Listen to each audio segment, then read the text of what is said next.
en general, gracias a que Dios lo hizo. Nada de esto hicimos nosotros. Entonces podemos decir que si somos cristianos, no es porque hayamos tratado de ser cristianos. No es algo que nosotros intentamos. Porque una persona puede pensar, yo veo que los cristianos pues se la llevan tranquila, parece que los cristianos viven bien, parece que los cristianos están contentos, bueno pues yo voy a tratar de ser cristiano como ellos. Si ellos pudieron vivir la vida cristiana, pues yo también puedo. Un inconverso, si ve que nos llevamos bien con nuestra pareja y que nuestros hijos son respetuosos, etc., pudieran llegar a pensar, pues parece que hay algo bueno en la religión cristiana, pues voy a intentar probar a ver si me da resultado. Dicen algunos que para que tú seas cristiano, lo único que tienes que hacer es aceptar a Cristo como tu Salvador. Pero esa es una frase muy engañosa. ¿Por qué? Porque te dan a entender entonces que si tú no lo aceptas, entonces tú no eres cristiano. Entonces, para que seas cristiano de ti depende. Depende de que lo aceptes. Entonces, de tu decisión depende todo el paquete. Esa es la idea que está metida en el asunto de que debes aceptar a Cristo.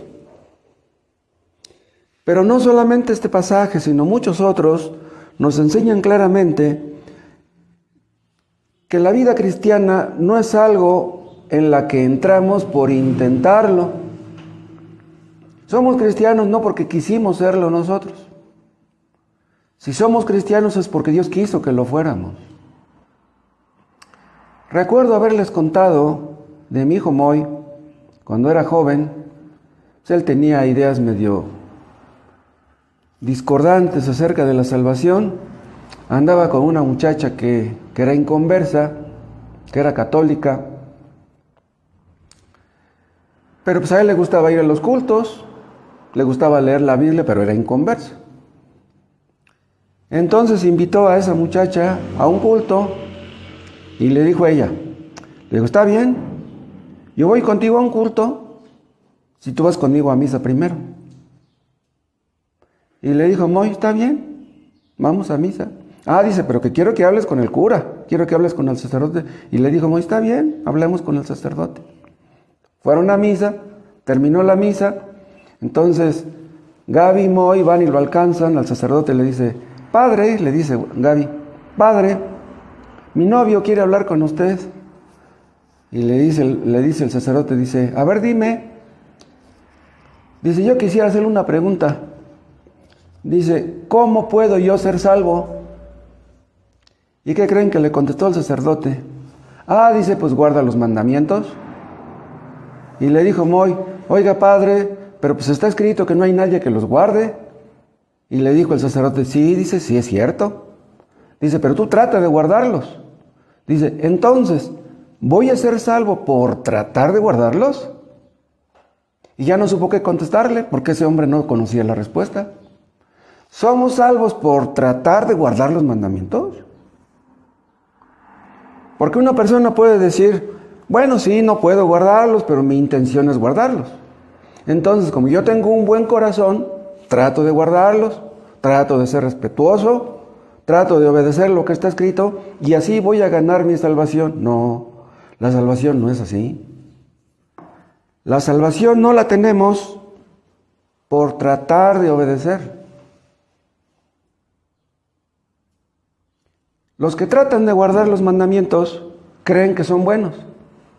Y ellos piensan que los que no tratan de guardarlos son los malos. Los católicos de antaño, los que perseguían a los cristianos y los mataban, ellos creían ser de los buenos. ¿Por qué? Porque ellos trataban de guardar los mandamientos.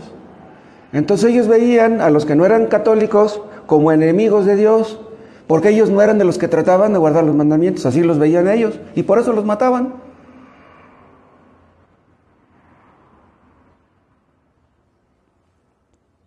Entonces los que tienen una religión pueden confiar en su religión y creer que por tener una religión son buenos y los que están fuera, esos son los malos. La salvación proviene de Dios, lo leemos en diferentes partes. Y esto se aplica tanto a los cultos como a los ignorantes. ¿Es más fácil que un culto sea salvo que un ignorante? Es igual. Los dos son pecadores.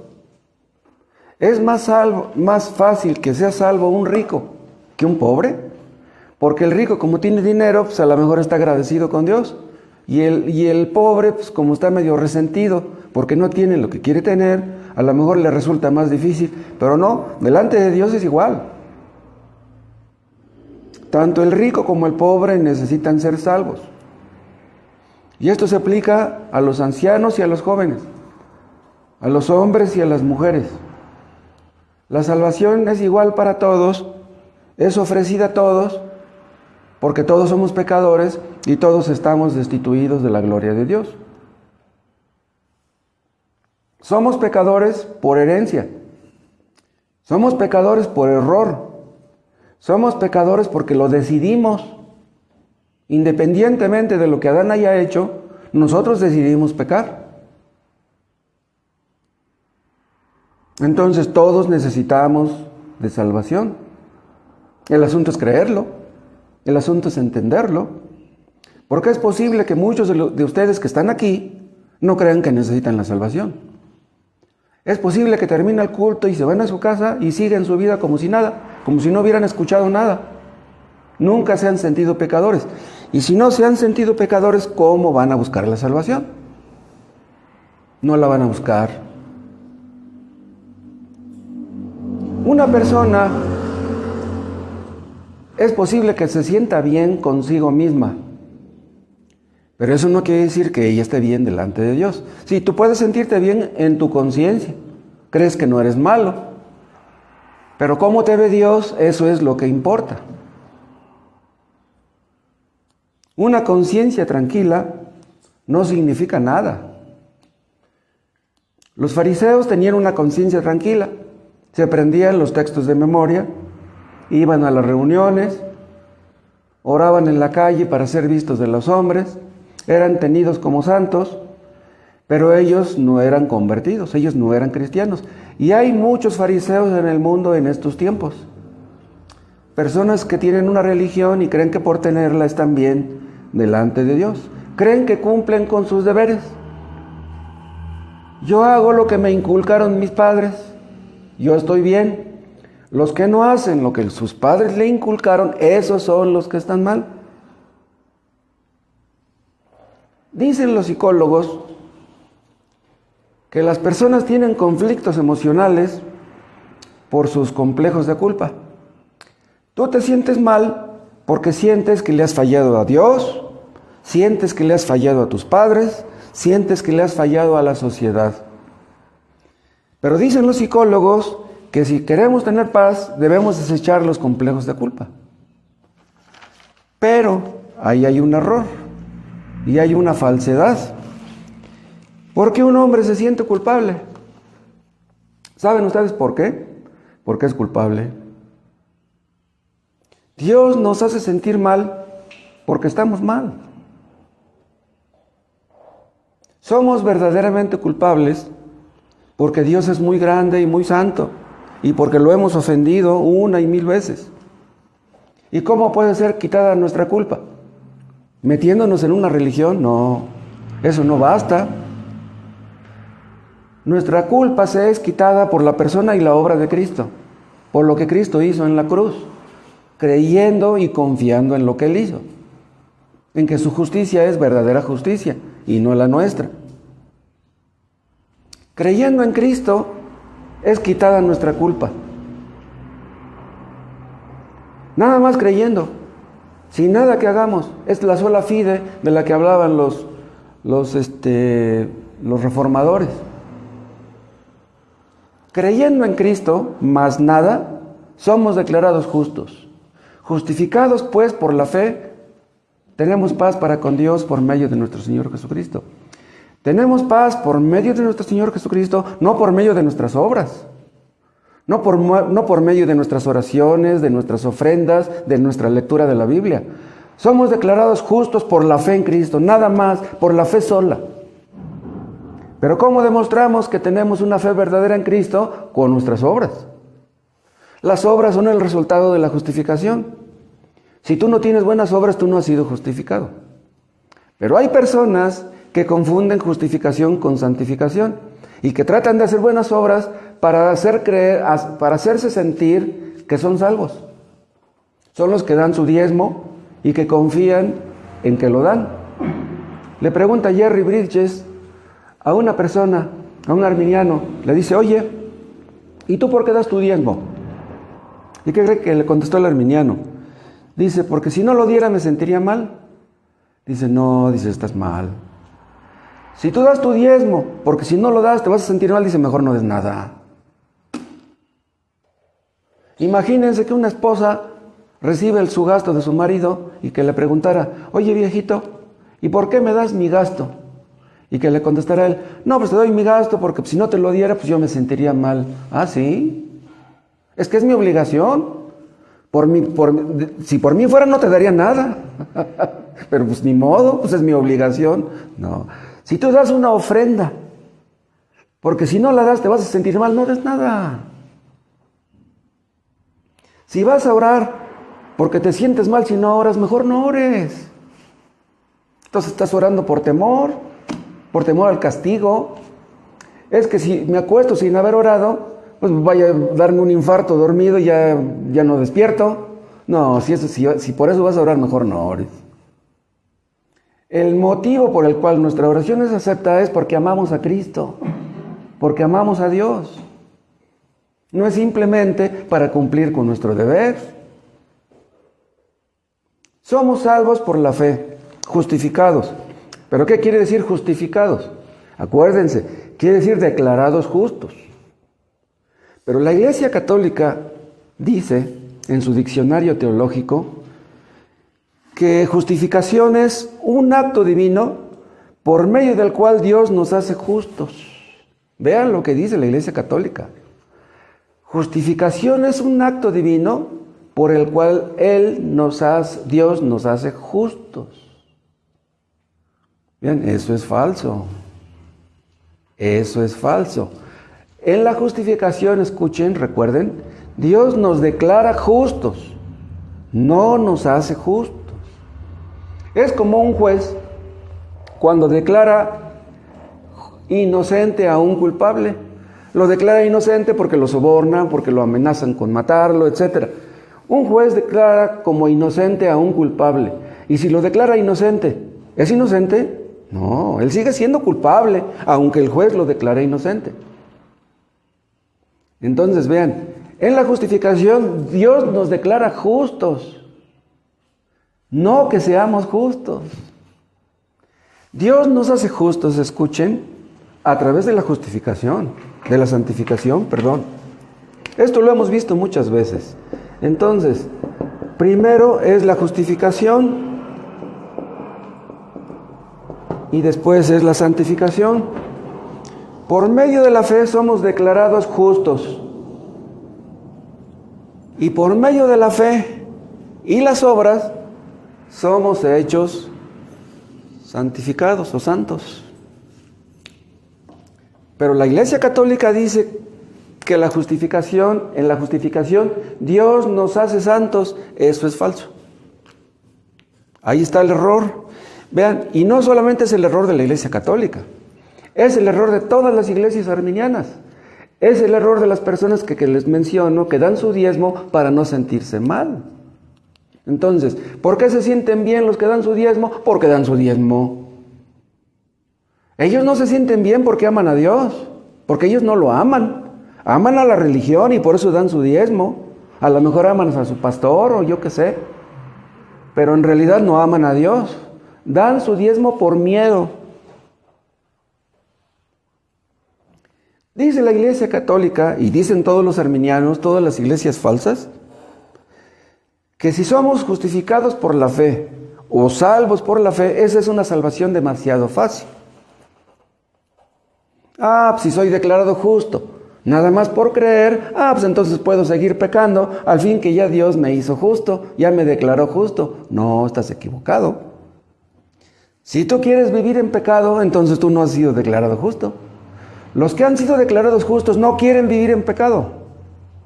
Cuando una persona no quiere vivir en pecado, esa persona ya fue justificada. ¿Realmente no quieres vivir en pecado? Bueno, pues apártate del pecado. Si tú te apartas del pecado, entonces vas a entender que tú ya fuiste justificado. Pero si tú te niegas a apartarte del pecado, ¿con qué cara puedes decir que eres salvo? No puedes. Si andas en chismes, en envidias, en adulterios, en borracheras, en tranzas, ¿cómo puedes decir que eres convertido? No puedes. Hay algunos teólogos que llegaron a creer que somos salvos por creer que creemos. O sea, tú haz como que crees. Actúa como si creyeras. Entonces, según estos teólogos, somos salvos por tener fe en la fe. ¿Qué les parece? O sea, son los que dicen, yo creo que soy justificado porque yo creo que soy justificado. Recuerdo haberles dicho de un hombre que le pregunté hace muchos años, él iba a una iglesia pentecostés, yo lo conocí cuando estaba ahí. Le pregunté, oiga señor Roa, ¿usted cree que es salvo de veras? Y se quedó pensativo un rato y me contestó, dice, tengo que creer que lo soy. Dice, porque si no lo creyera, entonces creería que he estado perdiendo el tiempo. ¿Y qué pasaba? Pues que había estado perdiendo el tiempo. Una persona es salva no porque cree que es salva. Una persona es salva porque es salva. No es algo subjetivo, es algo objetivo. Es algo que está basado en la palabra de Dios y en sus promesas, no en los sentimientos. Una persona puede sentir que es salva, pero el hecho de que sienta que lo es, eso no garantiza nada. Yo siento que soy salvo porque doy 500 pesos cada domingo. Porque todos los días leo mi Biblia 1 hora. Porque oro 2 horas diarias. ¿Cómo no voy a ser salvo? No, no somos salvos por eso. Esas personas pintan a la fe como de fabricación humana. Yo decidí creer. Esa es la idea de Chuy Olivares. Chuy Olivares cree que somos salvos por la gracia, pero que nosotros contribuimos con nuestra fe. Sí, Dios puso su parte, que es la gracia, yo pongo la mía, que es la fe. Eso es exactamente el arminianismo. Nosotros no contribuimos con nada. Sí, creímos, pero Dios nos dio la fe. Entonces, ¿en dónde está nuestra contribución? Todo el paquete proviene de Dios, la fe incluso. Si la fe fuera de fabricación humana, entonces los más listos serían los que fueran salvos, los más inteligentes. Yo creí porque yo soy listo, tú no crees porque eres un tonto. Hay algunos que creen que nacen con la inclinación a creer, que nacieron con la inclinación a ser cristianos. No, nadie nace con esa inclinación. Todos nacemos con la inclinación a pecar. A creer nadie nace con esa inclinación. Somos justificados por medio de la fe, no por la fe en sí misma. Vean, son las manos vacías de la fe. Recibimos la salvación como un regalo, como una limosna. Es como el limosnero que estira la mano y recibe la limosna. Vamos a suponer que yo le doy a un limosnero un billete de a 100.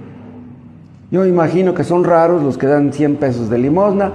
Uy, pues ese limosnero recibe el billete, no, pues le da mucho gusto. Y me agarra la mano y me la besa.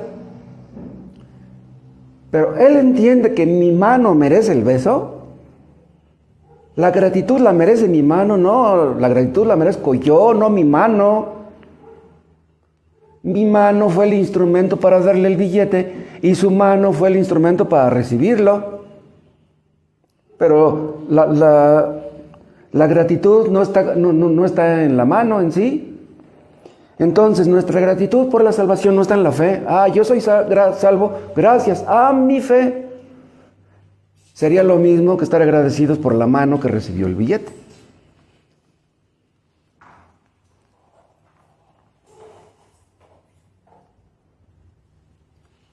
En el momento de que creímos en Cristo, pasamos de muerte a vida. Antes de creer en Cristo estábamos muertos. En el momento de creer ya estamos vivos, porque Dios nos regeneró y nos dio la fe. Pues por la fe que somos salvados. En ese momento ya somos salvos. ¿Qué dice nuestro texto? El que está en Cristo, nueva criatura es. En ese momento ya somos nuevas criaturas. Éramos hijos de nuestros padres, ahora somos hijos de Dios. Las cosas viejas pasaron, ahora ya todas son hechas nuevas.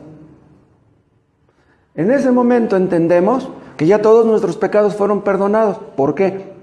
Porque creímos en Cristo, porque confiamos en Él. Aquí nuestras obras no tienen nada que ver. A partir de ahí van a empezar las obras, pero solamente el que ha nacido de nuevo puede tener esas buenas obras. ¿Cómo empieza el nacimiento físico? ¿Cómo empieza la vida física? Pues a través del nacimiento físico. ¿Cómo empieza la vida espiritual? Pues a través del nacimiento espiritual. Si no has nacido de nuevo, tú eres hijo de tus padres. Si ya has nacido de Dios, pues ya eres hijo de Dios.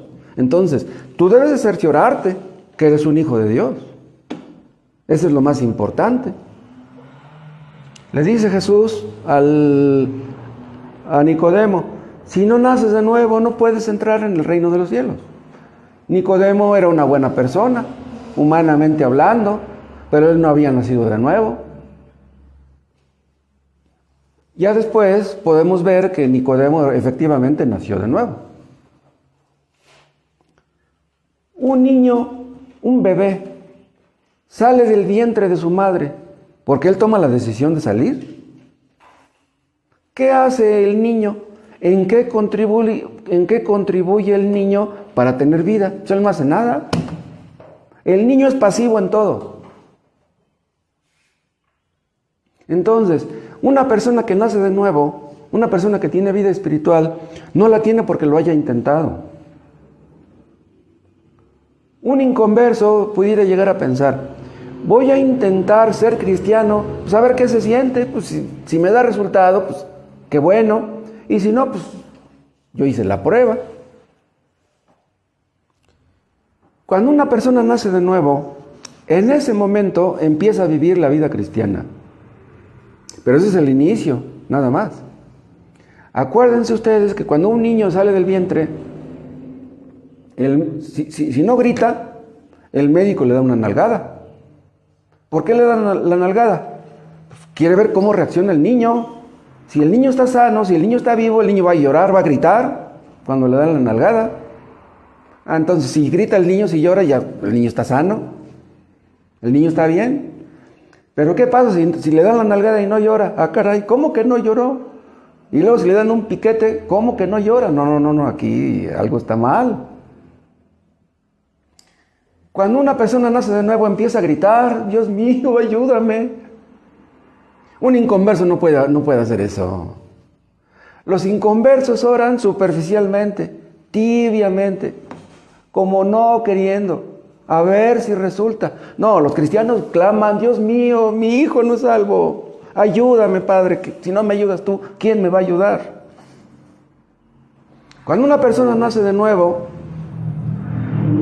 en ese momento empieza la vida cristiana para él. En nuestra vida física, lo más importante es el nacimiento físico. Porque no viviríamos si no hubiéramos nacido físicamente. Y lo mismo ocurre en el nacimiento espiritual. Pero vean, cuando ya nacimos físicamente, después de haber nacido físicamente, el nacimiento físico ya no es importante. No, pues yo nací hace un montón de años. ¿Para qué les digo cuántos? Hasta pena me da. ¿No? No estamos pensando, yo nací hace tantos años, y estamos pensando en aquel nacimiento. No, eso ya lo dejamos atrás. ¿Qué dice el Señor? El que está en Cristo, nueva criatura es. Las cosas viejas pasaron, todas son hechas nuevas. De aquí en adelante, ya olvídate de tu pasado, y concéntrate en lo que tienes adelante. Sí, el pasado te puede servir, pues para sacar algunas lecciones de él, para que ya no cometas los errores que cometiste antes. Pero ¿qué tenemos que estar pensando en el pasado? Las cosas viejas pasaron. He aquí, todas son hechas nuevas. Vamos aprendiendo poco a poco como los niños. Vamos creciendo poco a poco como todos los niños. Un niño, de un día para otro, crece algo. Tal vez ustedes no alcancen a ver el crecimiento, pero el niño crece. Si ustedes dejan de ver un niño un mes, un bebé, no hombre, qué cambio tiene en un mes un bebé. Es una cosa increíble. Cuando hemos nacido de nuevo, vamos creciendo poco a poco. Vamos aprendiendo poco a poco. Y no nos damos cuenta. A veces sentimos como que somos muy ignorantes. Pero si ustedes leen cada día, ustedes cada día aprenden. ¿Se den cuenta o no? Después de haber nacido de nuevo, después de haber nacido espiritualmente, ya no estamos pensando en aquel día. Sí, pues yo nací espiritualmente hace más de 40 años, pero ¿qué tenemos que estar pensando en eso? Ahora debemos crecer, debemos madurar, ya no ser niños, ya no ser ni jóvenes. Debemos aspirar a ser adultos, a actuar como hombres, como cristianos verdaderos, a ser útiles a nuestros semejantes. Los niños y los jóvenes, ¿qué hacen? Papá, dame. Le piden, dependen del papá. Pero un cristiano que madura, pues ya no depende del papá. Bueno, depende de Dios. Pero ya no actuamos como cuando éramos niños. Ahora, en lugar de estar pidiendo, queremos ser útiles a nuestros semejantes. Un niño, cuando crece, se nota que crece cuando ya coopera, cuando ya lava los trastes, cuando ya tiende su cama, cuando ya se coopera con los gastos de la casa, cuando ya empieza a trabajar. Y nosotros igual, cuando crecemos en sentido espiritual, pues debemos buscar la forma de ser útiles a los demás. Porque si nada más recibimos el alimento y llegamos a la casa y vivimos nuestra vida y no somos útiles a nadie, pues entonces algo está funcionando mal.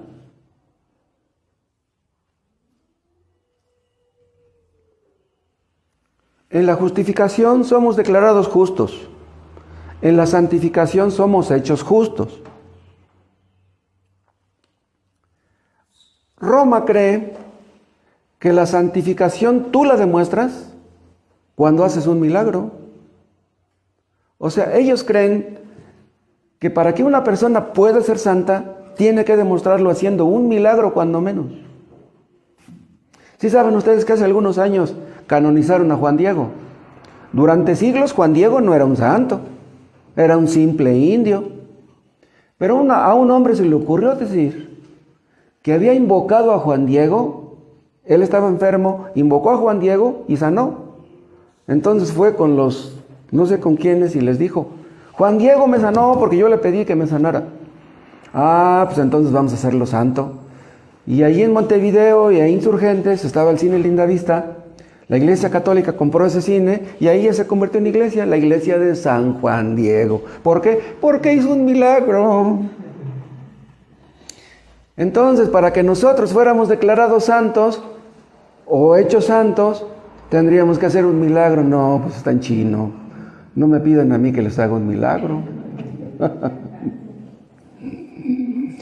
Juan Pablo II lo hicieron santo no hace mucho tiempo. Cuando estaba vivo le decían su santidad, pero no era santo. Lo hicieron santo hasta que demostró que pudo hacer un milagro, porque sanó a uno de la gripa, creo. ¿Cómo ven? La santificación empieza después del nuevo nacimiento, no antes. Y el nuevo nacimiento, como todo el paquete, proviene de Dios. Entonces, vean una cosa. Una persona que no ha nacido de nuevo no puede contra el pecado. Si tú tratas de dejar un pecado, óiganme bien, si ustedes tratan de dejar un pecado pero no pueden, ustedes no han nacido de nuevo. Así de sencillo. Esto no quiere decir que los cristianos seamos perfectos, porque no hay nadie que sea perfecto. Pero imagínense un hombre que dijera: yo no miento, no robo, no soy codicioso, no soy avaro.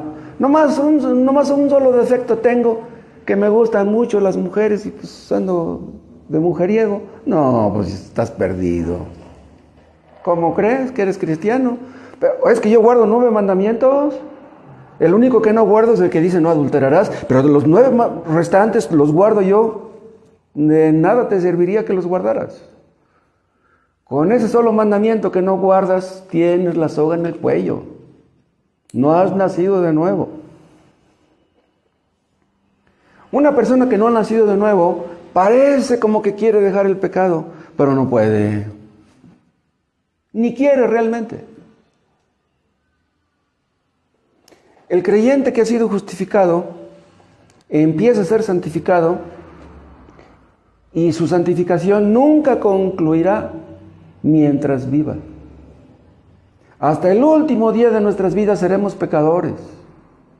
Dejaremos de ser pecadores hasta que estemos en el cielo. Fuimos salvos cuando fuimos justificados creyendo en Cristo. Estamos siendo salvos en este proceso y seremos perfectamente salvos hasta que estemos en el cielo. Esta no es una contradicción, recuérdenlo. Yo fui bautizado en la iglesia Pentecostés, les platiqué hace mucho tiempo. Yo estaba joven y cuando yo me bauticé, antes de que me bautizaran me dieron 2 hojas.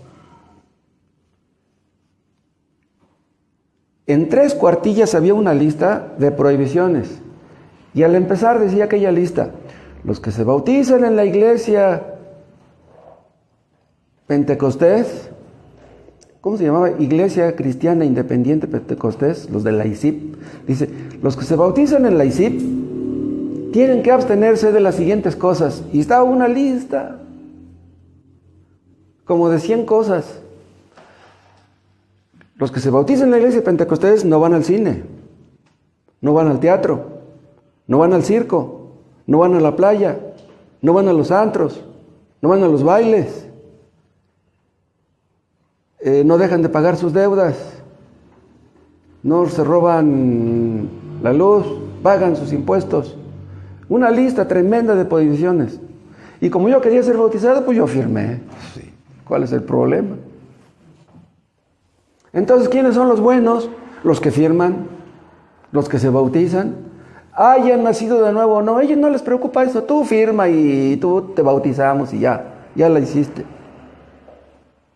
Entonces firmamos y decimos, al bautizarme en esta iglesia me compromiso y aquí está mi firma, mi nombre y mi firma. Entonces, a través de la firma de ese documento, le hacen creer a la gente que tanto la justificación como la santificación provienen del esfuerzo humano, de la decisión que tú tomes. No creen que la justificación y la santificación dependan de Dios. Pero nosotros creemos que todo el paquete proviene de Dios. Cada iglesia tiene una lista de prohibiciones. Los mormones, pues ya saben, dicen que no debes de tomar Coca-Cola, que no debes de tomar café y otras cosas. Cada iglesia tiene su lista muy particular. Entonces ellos creen que intentando guardar su propia lista, ellos están asegurando el favor de Dios. Nosotros fuimos cristianos, intentamos ser cristianos. Si tú firmas, tú también intentarás lo mismo que nosotros. A esas personas, a todos los arminianos, a todos los que tienen una lista de prohibiciones, si nosotros les decimos que somos salvos, van a decir, ¿estás loco? Van a decir, yo tengo tantos años en mi religión y no creo ser salvo. ¿Cómo tú me sales con que ya eres salvo? Ah, caray, pues que eres perfecto, ¿qué? O sea, ellos creen que ser salvos quiere decir ser perfectos.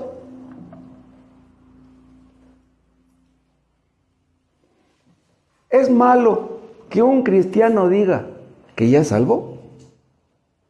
¿Es malo que lo diga? Claro, no se lo vamos a decir a cualquiera.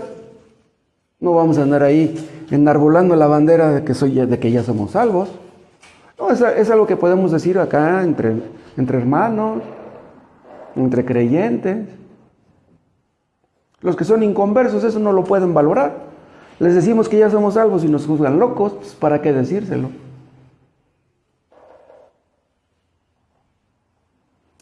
Dios quiere que sepamos que ya somos salvos.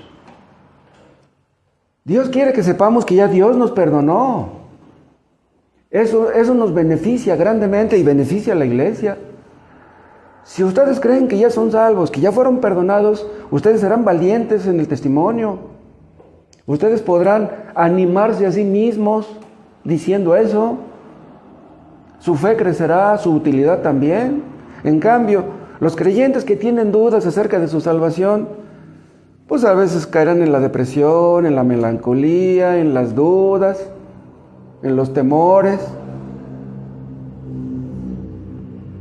Nosotros no creemos que somos salvos por guardar una lista de prohibiciones. No somos salvos porque hacemos esto o porque hacemos lo otro. Pero entonces, esas listas, las listas de prohibiciones, ¿no nos importan? Vean, los cristianos tenemos nuestra propia lista de prohibiciones. ¿Cuál es esa lista? Los 10 mandamientos. Esa es nuestra lista de prohibiciones. No hurtarás, no matarás, no codiciarás. Esa es nuestra lista. Los que alaban las listas son legalistas. Nosotros no somos legalistas. Pero entonces, si no somos legalistas, ¿las cosas legales no nos importan? Entonces, ¿nos gustan las cosas ilegales?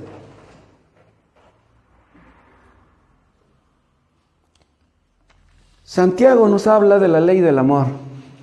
¿Se acuerdan? Está en Santiago 2:8. ¿Quieren ver este texto? Santiago.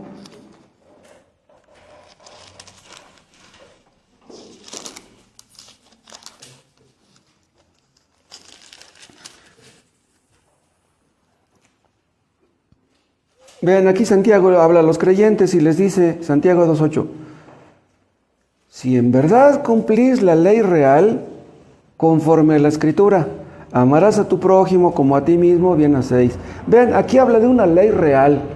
¿Qué es esto de la ley real? Es la ley del rey. ¿Y quién es ese rey? Es Cristo. Es Cristo el que nos dice que amemos a nuestros semejantes.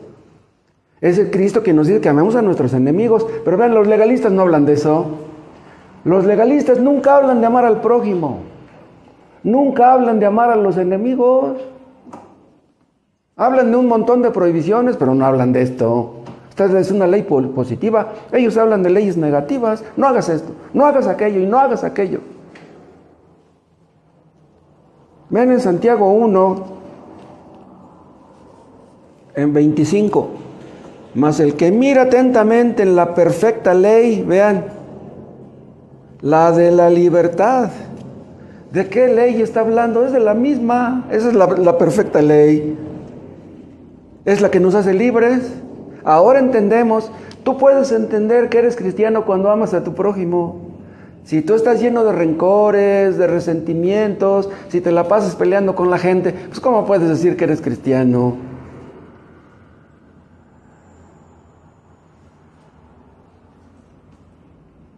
Cristo nos ha libertado con su amor, y como Él nos amó, nosotros lo amamos y amamos a nuestro prójimo. Dice el 25, mas el que mira atentamente en la perfecta ley, la de la libertad, y persevera en ella, no siendo oidor olvidadizo, sino hacedor de la obra, este será bienaventurado en lo que hace. Si alguno se cree religioso entre vosotros y no refrena su lengua, sino que engaña su corazón, la religión del tal es vana. La religión pura y sin mácula delante de Dios del Padre es esta: visitar a los huérfanos y a las viudas en sus tribulaciones y guardarse sin mancha del mundo. Dices que eres cristiano, demuéstralo haciendo esto. Y entonces entenderás que tú estás guardando la ley realmente. No decimos que la ley no nos importa. Es la ley que el amor de Dios nos impone. Si yo te amé, pues ama tú los que te rodean.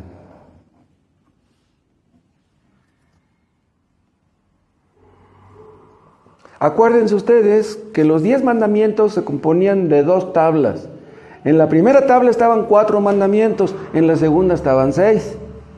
Los 4 primeros mandamientos hablan del amor que se le debe a Dios, y los 6 restantes hablan del amor que se le debe al prójimo. Para que tú ames a Dios, para que tú ames al prójimo, primero tienes que empezar por Dios. El que no ama a Dios no puede amar a su prójimo. Los legalistas supuestamente aman a Dios, ¿Pero lo aman? No. ¿Y cómo sabemos que no lo aman? Porque no aman al prójimo. Se aman a sí mismos. Cuando dan su diezmo es porque se aman a sí mismos, no es porque amen a Dios. Los legalistas,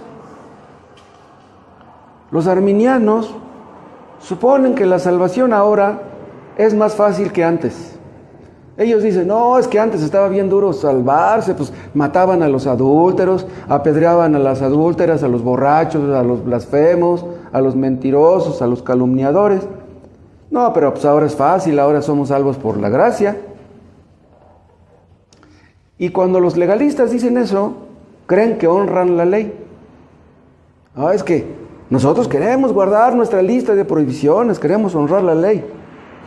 Pero ¿saben una cosa? Los legalistas no honran la ley. En realidad los legalistas ven la ley como un estorbo. Si tú le hablas a un legalista, a un arminiano, que somos salvos por la gracia, ellos dicen, no, yo no quiero ser salvo de esa manera. Es una gracia barata. Esos que dicen que somos salvos por la gracia, entonces ¿qué? ¿Mis esfuerzos no sirven? ¿Mis esfuerzos por ser mejor? ¿Mis esfuerzos por dar una ofrenda? ¿Mis esfuerzos por ir al culto? Pues me abstuve de ir a ver el partido por ir al culto. ¿Qué? ¿Dios no me va a recompensar por eso? ¿Ya no fumo? ¿Qué? ¿Dios no me va a recompensar porque ya no fumo? Ellos piensan, los arminianos, que la salvación por gracia es una salvación demasiado fácil y no quieren aceptar eso. Ellos quieren salvarse contribuyendo con su parte. Es todo lo que cree la Iglesia Católica. Si tú das tu limosna, si tú das tus diezmos y tus primicias, si tú te confiesas y comulgas y enseñas a tus hijos que hagan lo mismo, a lo mejor te salvas, porque no te lo aseguran. Cristo nos ordena que debemos amar a Dios con todo nuestro corazón, con todas nuestras fuerzas, con toda nuestra alma, con toda nuestra mente. ¿Quién puede hacer eso? ¿Los arminianos pueden? ¿Los legalistas pueden? Nosotros, los que hemos nacido de nuevo, tratamos de amar a nuestro prójimo para ganar la salvación. Voy a darle una limosna a fulano, voy a darle una ayuda a aquel pobre que no tiene que comer, a ver si Dios me da la salvación. No.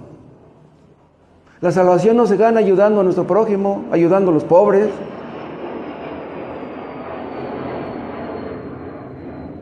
La ley real nos dice que debemos amar a Dios y amar a nuestro prójimo. Pero las listas de prohibiciones y los legalistas no incluyen eso. Los que hacen una lista de prohibiciones tratan de guardarla para sentirse bien con ellos mismos, para ganar la aprobación de la gente, para ganar la aprobación de sus padres. Voy a ser católico porque eso es lo que mis padres me inculcaron. Le tienen más temor a sus padres que a Dios.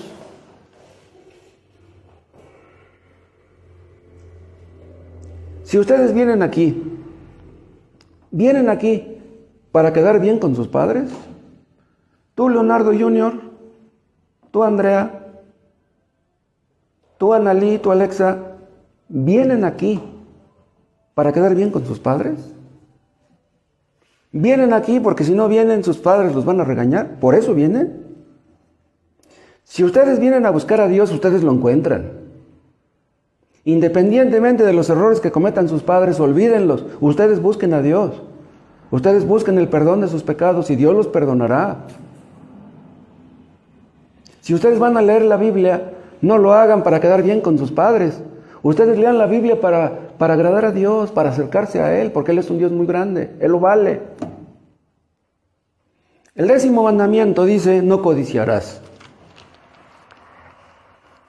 Ese mandamiento apunta a lo interno, no a lo externo.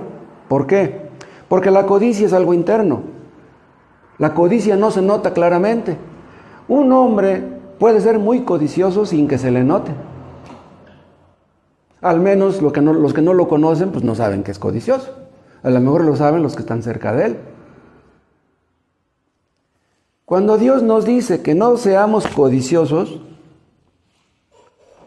¿por qué nos lo dice? Porque lo que debemos codiciar No es el dinero. Lo que debemos codiciar es a Dios. Debemos tener hambre de Él. Desear acercarnos a Él. Si tú codicias el dinero, pues vas a tener dinero. Si tú codicias el dinero, pues te vas a volver tacaño, demasiado ahorrativo, te va a doler gastar en esto, no le vas a querer a comprar a tu esposa un vestido, unos zapatos, porque te duele gastar en ella. Y si se enferma tu esposa, no vas a querer comprarle un medicamento bueno, vas a querer comprarle uno o vas a pedir que quien te lo regale. Te vas a hacer bien tacaño y bien egoísta. ¿Por qué nos pide Dios que no seamos codiciosos? Porque Dios quiere que lo codiciemos a Él. Él es lo más importante. Entonces, si codiciamos las cosas de este mundo y no lo codiciamos a Él, estamos pecando. Vean en Romanos 7.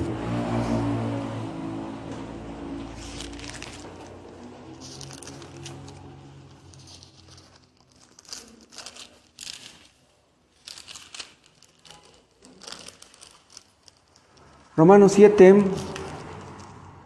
Aquí está hablando el apóstol Pablo en el versículo 7. ¿Qué diremos pues?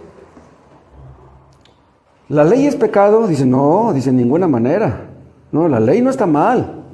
Dice, pero yo no conocía el pecado sino por la ley. Porque tampoco conociera la codicia si la ley no dijera no codiciarás. Vean lo que está diciendo aquí el apóstol. Está hablando de la codicia que les estoy mencionando. Dice, yo no conocía el pecado sino por la ley. Ah, caray. Entonces la ley nos hace daño. Si conocimos el pecado por la ley, entonces la ley nos perjudica. No. ¿Cuál es el objetivo de la ley? Mostrarnos que somos pecadores. Los mandamientos fueron dados para que viéramos que los violamos, que no los cumplimos. Dice, entonces la ley es mala. No, la ley no es mala. Los malos somos nosotros, que no guardamos la ley. Y sigan leyendo al final del 7. Porque tampoco conociera la codicia si la ley no dijera no codiciarás. Vean, aquí parece dar a entender el apóstol que él era codicioso y no se había dado cuenta hasta que Dios se lo mostró. Vean, una persona puede tener un pecado y no darse cuenta. Puede tener un pecado bien arraigado y no verlo. Acuérdense que hay algunos que opinan que el joven rico era el apóstol Pablo. Era el que estaba dando cosas contra el aguijón. Cuando Cristo le dijo, vende lo que tienes y dalo a los pobres, él se fue triste porque tenía muchas posesiones. Estaba dando cosas contra el aguijón hasta el día que se topó con Cristo rumbo a Damasco. Entonces entendió que estaba dando cosas contra el aguijón. Era Dios el que le decía, el que le diera sus cosas a los pobres, pero él no quería. ¿Por qué? Porque amaba más el dinero. Si tú amas más al dinero que a Dios, tú no eres cristiano, no has nacido de nuevo. Aunque no seas adúltero, aunque no robes, aunque no mates, si eres codicioso, con eso vas a ir al infierno. Ya leímos el 7, vean el 8, más el pecado, tomando ocasión por el mandamiento, produjo en mí toda codicia. Vean, el mandamiento que dice no codiciarás, exacerbó nuestra codicia. Porque sin la ley el pecado está muerto. Ah, no conoces la ley, pero ya la conoces. Entonces ya sabes que el pecado está vivo y que el pecado te va a matar si tú no lo matas. Y dice el 9, y yo sin la ley vivía en un tiempo. Pero venido el mandamiento, el pecado revivió y yo morí. O sea, el pecado me hizo ver que, la codicia me hizo ver que yo estaba mal hasta las chanclas. El Espíritu Santo nos hace ver que estamos sucios de los pies a la cabeza. El mandamiento que dice no codiciarás le hizo ver a Pablo que él era un codicioso. Entonces, ¿el culpable de la codicia de Pablo fue el mandamiento? No, Dios no tiene la culpa de nuestro pecado. La culpa de nuestro pecado la tenemos nosotros. Vamos a suponer que un marido cristiano tiene una esposa que le falta el respeto. Le contesta mal. Entonces el marido dice, no, pues esta ya me tiene, ya no la aguanto. y cae en adulterio. No, porque pues la vecina le hace ojitos. La esposa lo regaña, pero la vecina le hace ojitos, entonces cae en adulterio. Se va a justificar delante de Dios: Señor, caí en adulterio, pues mi esposa tiene la culpa porque pues ella me recibe mal, me trata mal, me humilla. Ella tiene la culpa. No, si tú pecas es tu culpa. No le eches la culpa a tu esposa. No le eches la culpa a nadie de tus pecados. Si tú eres codicioso, ¿a quién le vas a echar la culpa? Si tú eres un mentiroso, ¿a quién le vas a echar la culpa?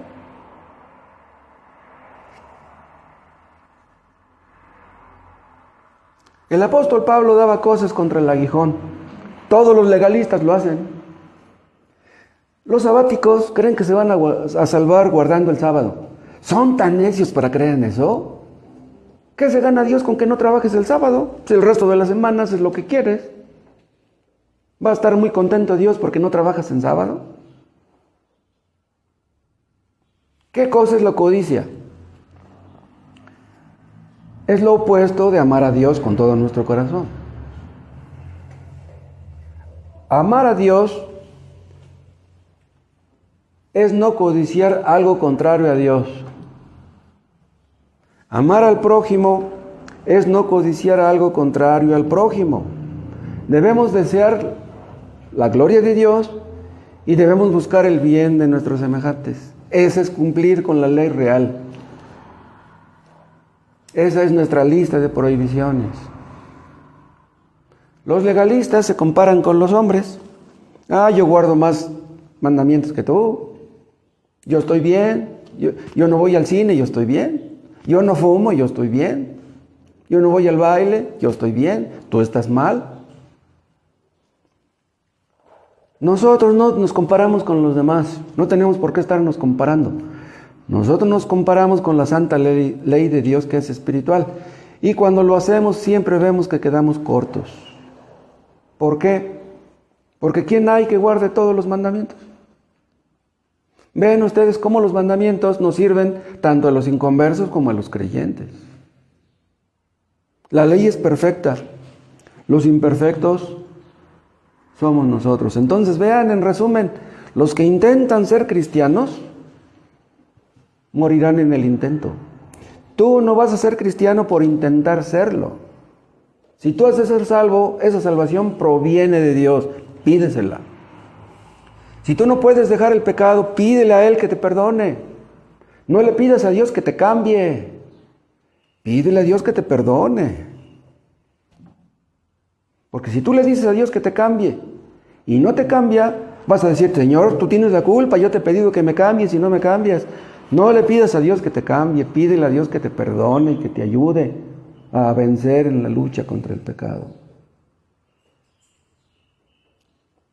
Los que tratan de ser cristianos y mueren sin serlo, ¿qué van a decir el día del juicio?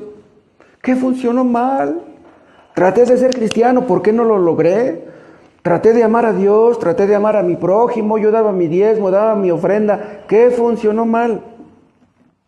Yo no fui como los necios que decían que la salvación era por gracia. Entonces, ¿por qué yo no soy salvo? Si yo hice muchas buenas obras.